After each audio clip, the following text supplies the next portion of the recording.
اللہ علیہ وسلم، تاجدار ختم نبوت، زندہ باد زندہ باد، تاجدار ختم معصومیت، زندہ باد زندہ باد۔ سامعین احتشام، آج امام الائمہ،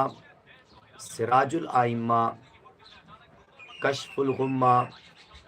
امام اعظم ابو حنیفہ رضی اللہ تعالیٰ عنہ کا یوم وصال 2 شعبان المعظم۔ آپ 80 ہجری میں کوفہ میں پیدا ہوئے اور آپ نے متعدد صحابہ کرام علیہم رضوان کی زیارت بھی کی،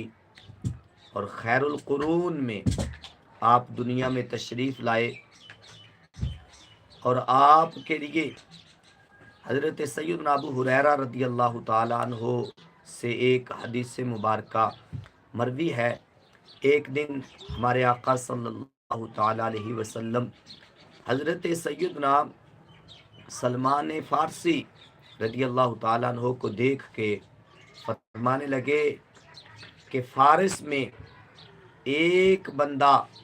اور دوسری روایت میں ہے کہ متعدد ابنائے فارس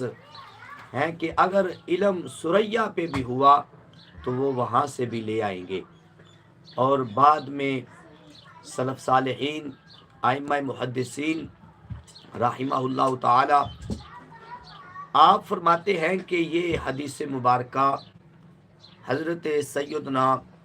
امام اعظم ابو حنیفہ نعمان بن ثابت رضی اللہ تعالیٰ عنہ کے حق میں محبوب علیہ الصلاۃ والسلام کا فرمان ذیشان ہے۔ امام اعظم ابو حنیفہ کی بارگاہ میں خراج تحسین پیش کرتے ہوئے داتا صاحب داتا گنج بخش علی حجویری رحمہ اللہ تعالی کشف المحجوب شریف میں بھی فرماتے ہیں کہ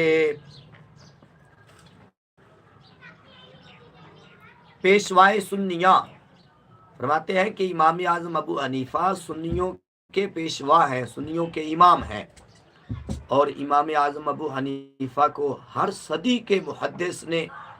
یہاں تک کہ آپ کے ہم عصر جو محدثین ہیں وہ بھی داد دینے پہ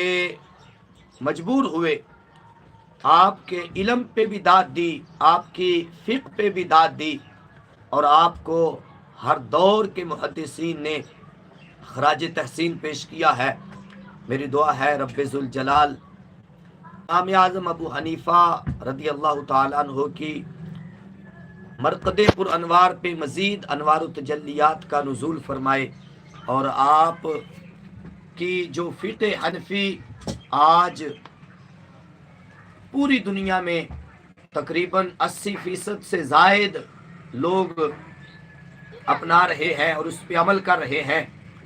تو اللہ عز و جل آپ کی اس کاوش کا صدقہ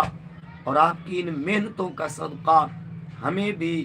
آپ کی تعلیمات پہ عمل کی توفیق عطا فرمائے، اور ہمارے لیے امام اعظم ابو حنیفہ رضی اللہ تعالی عنہ بخشش کا ذریعہ بنے۔ آمین۔ وآخر دعوایا ان الحمد للہ رب العالمین۔